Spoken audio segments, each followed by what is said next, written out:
وبدعو الاخ العزيز الاستاذ دكتور ياسر عبد العظيم لبدء السيشن.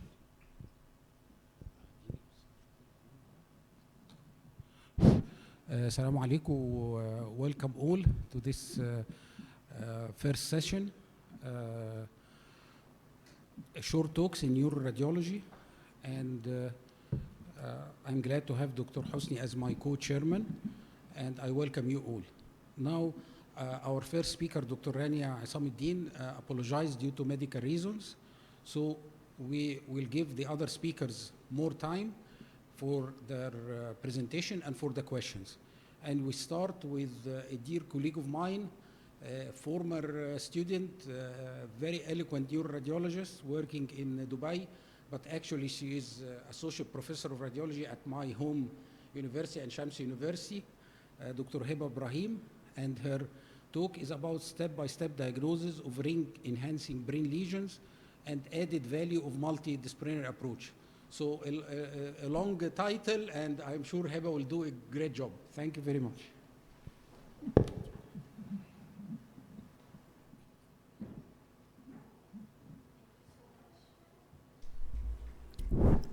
Thank you so much for the kind introduction, Dr. Yasser, my mentor, forever mentor. And as you said, I used to be your student, and I do owe you a lot of my knowledge. It's a great honor to be here today, and of course, it's a pleasure speaking in front of you, and it's quite big responsibility as well, Dr. Yasser. So my topic is regarding ring-enhancing brain lesions. I'll try to give like systematic approach in imaging diagnosis. We all know that ring-enhancing brain lesions are common in our daily practice, and it's quite challenging to reach the diagnosis, and sometimes it's our responsibility to say, is it at least benign or malignant, and answering this question is not always easy. As you can see here, these are different examples of ring-enhancing brain lesions, and the etiology is quite different in the three of them. These were from the common practice. My talk will outline imaging protocol, differential diagnosis, simple approach either by using conventional imaging and some recent modalities, and I am going to present some cases by the end of my talk. So as you know, we apply the conventional MRI, including diffusion, flare, T2, T1 gradient, and contrast, and also we add some imaging new, or not too much new now, but this presentation I actually prepared in 2014, and these modalities were just applied. As you can see, the differential diagnosis list is quite big, and for simplification, I'm going to divide them into neoplastic etiologies, including metastases, high-grade gliomas, radiation necrosis after treatment, and lymphomas, infection, including abscess and TB, demyelination, and vascular etiology. As this is quoted from Anne Osborne, these are also the differential diagnosis based on the size of the lesion, which might be our first clue. But I'd like to speak more about the demography of the lesion. When we are analyzing the lesion, we have to look for the distribution, location, and multiplicity. So my first clue here is if we are dealing with multiple, almost similar sized round lesions located within the great white matter interval, we have to think about metastasis and abscess. This is an example of multiple metastases. Yes, we should expect some kind of edema around, but not always the case. And this is an example of multiple brain abscess. The second clue is if we see a meningeal thickening, especially at the basal meninges, we should think about tuberculosis. This is a classic appearance of GBM when the lesion is crossing the midline, giving the butterfly appearance with a lot of surrounding brain edema and mass effect necrosis. We have to give GBM as a first differential. And if the lesion has this scolex or focus of calcification, think about neurocysticercosis. Then adding diffusion, of course, with ADC, and the big clue that all of us know that a cystic lesion which is centrally restricted makes abscess our diagnosis until proven otherwise. And this is an example how the lesion is restricted in the center with low ADC. Moving to T2, when we have a T2 sequence, we have to look for the wall of the lesion, the surrounding edema, and the mass effect. The wall of the lesion, if it's low signal, as in this example, it might give us a clue to abscess. Metastasis has a lot of surrounding edema, sometimes disproportionate to the size of the lesion itself, and the presence of mass effect makes neoplasm as number one differential. Gradient, as you know, is a sequence to look for presence of blood and blood degradation products. And finally, enhancement pattern and the wall of the lesion. Benign lesions are smooth from inside. However, malignant lesions are more nodular, irregular, undulant, and shaggy. As you can see here, this lesion is, the inner wall is kind of smooth, while this one is irregular and nodular. And when we are dealing with multiple sclerosis, the lesion is ideally in complete ring enhancement. Adding some new imaging modalities might help. And I might say here, talking about multidisciplinary approach is ideally not diagnosing the case based on the images by itself. I used to work closely with a neurologist and neurosurgeon and discuss the cases one-to-one. And actually, without their clues, I will be like unable to reach the diagnosis, and their clinical clues helped me a lot. And actually, the decision of doing MR spectroscopy, perfusion, or DTI was based on their clinical suspicion. So here, first, do we need to add these modalities or no? And this is a common comparison between a tumor which might recur after radiotherapy and changes happening after radiotherapy. And patient referred to us after treatment, and the question is it a case of recurrence or is it a case of radiation necrosis? And ideally, by conventional MRI, they look the same. As you can see here, radiation necrosis might enhance as well. Without adding some from the new modalities, we will not be able to answer. So in MR spectroscopy, we ideally get a curve, and I will just mention some metabolites. In GPM, look how the choline is high, lipid and lactate because of high metabolic turnover. In tuberculoma, we have to appreciate the lipid curve. In multiple sclerosis, we get the inverted doublet curve of lactate. And yeah. Moving to perfusion, which is again another modality to help us understand the vascularity of the lesion. So here, if I did like systematic approach from the base up to the contrast, analyzing the lesion being single or multiple, the distribution of the lesion, the help of different sequence of MRI, in order to reach the diagnosis. But here we lack very important point is adding the clinical or any laboratory investigation should be our first step in order to diagnose such cases.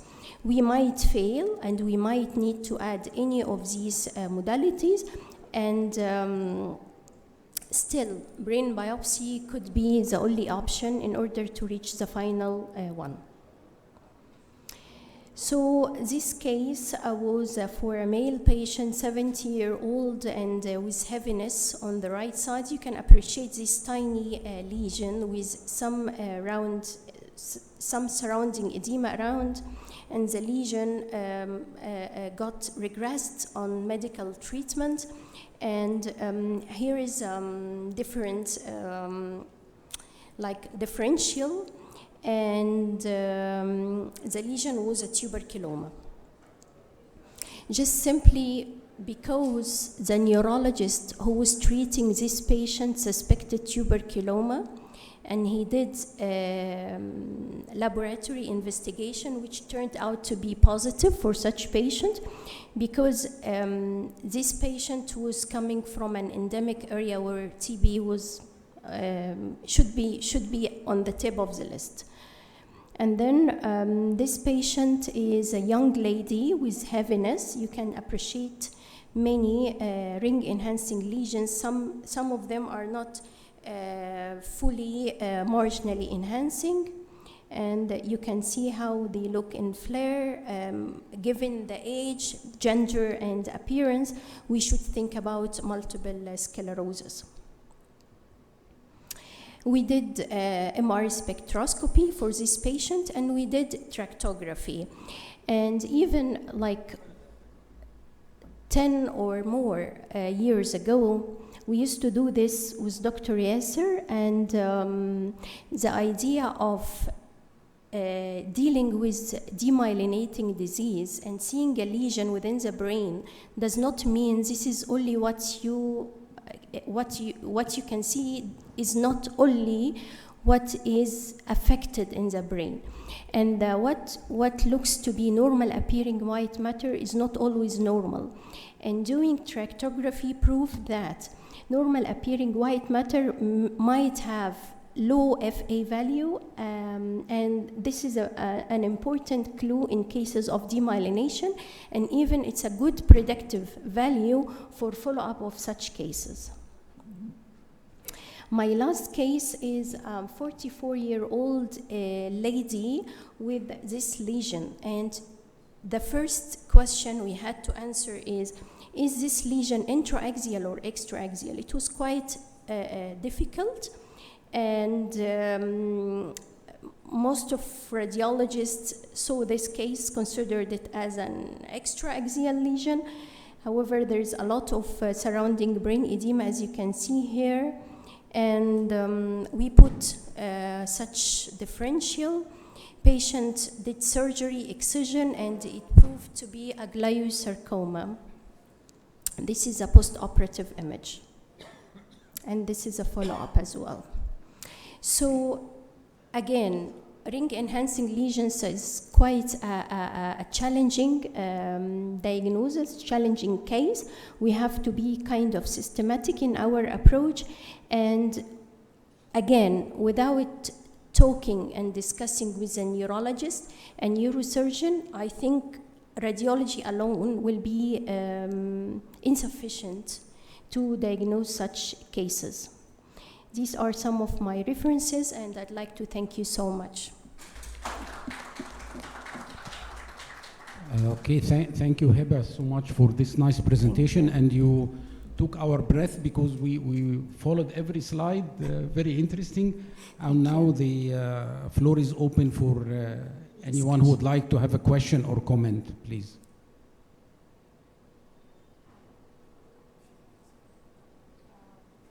Okay, Dr. Karima, please. Dr. Karima. You have a mic here, please.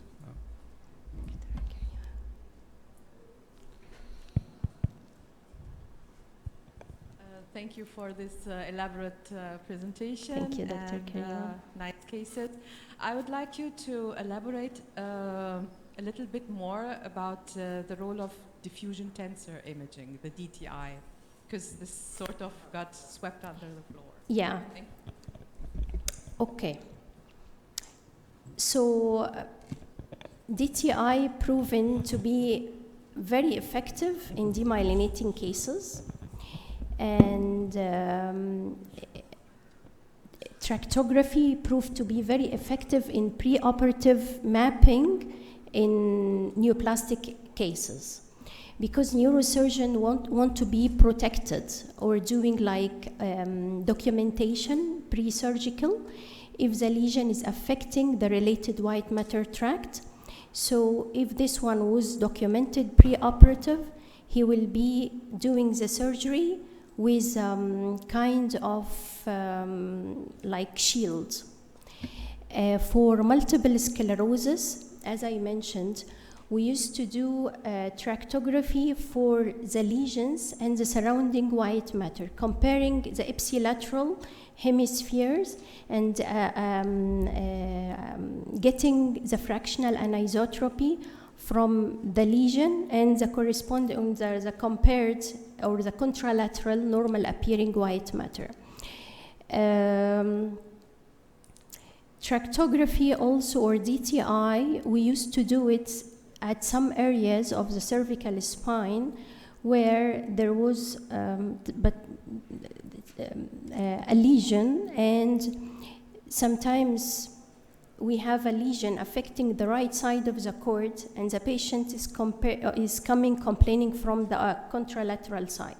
And actually there was no explanation by conventional MRI, but when we measured the fractional anisotropy on the right and left side, the site of complaint was affected, even if it was normally appearing, because I believe there was kind of compromise on the blood supply or something that made the patient complain, even if the lesion was on the other side. So I would like to relieve the pressure on you, and we have here the world's highest expert of MS, Professor Rivera. Can I ask you something about the use of these, not so new, but added modalities like spectroscopy, perfusion, DTI, for demyelinating cases in general? Where do you place them at the moment? And how do you use them? Professor Rivera, of course, I think if you are a neuroradiologist, you should have heard of him. He's the teacher of the teachers about demyelinating disease. Am I right? Thank you very much for your comments. Well, I think that all these advanced techniques are useful mainly for research purposes, but for clinical practice, there is no clear evidence that spectroscopy or DTI are useful for making the diagnosis or for monitoring MS. But if you are interested in doing research in order to understand better the physiopathology, then I highly recommend to use these techniques, but are not really mandatory for clinical purpose. And I would like to make a comment on your presentation. Thank you very much for your presentation, very nice.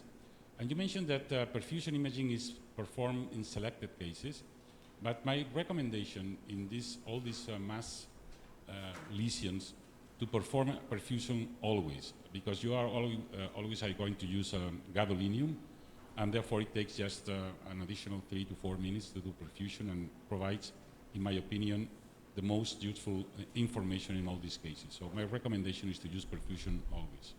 Thank you so much.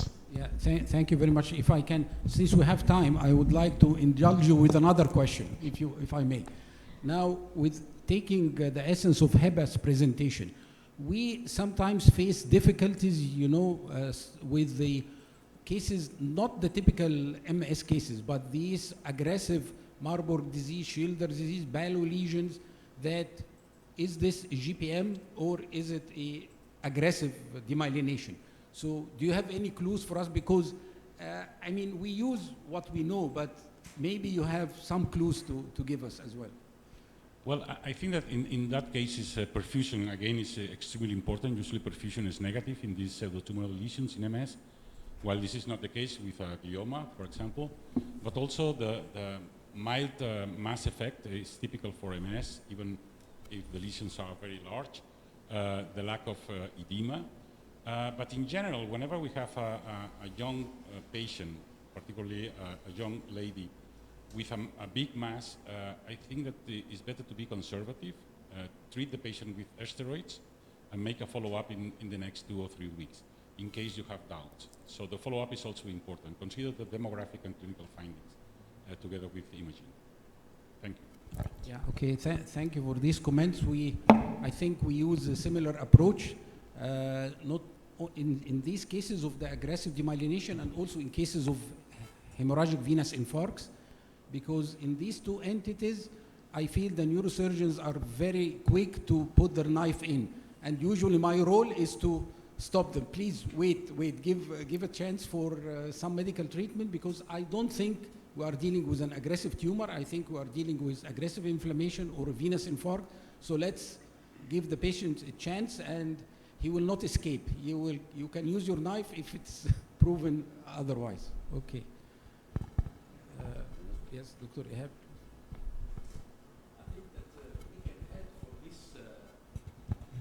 Thank you, Dr. Heba, for your Most very nice welcome. presentation. Thank you. Just for the question for the MS versus the tumor, I think that it's essential to use the MR perfusion, but sometimes if there is angiogenetic drugs with the tumor, the perfusion will be low, hypoperfused, and I think here is the pitfall.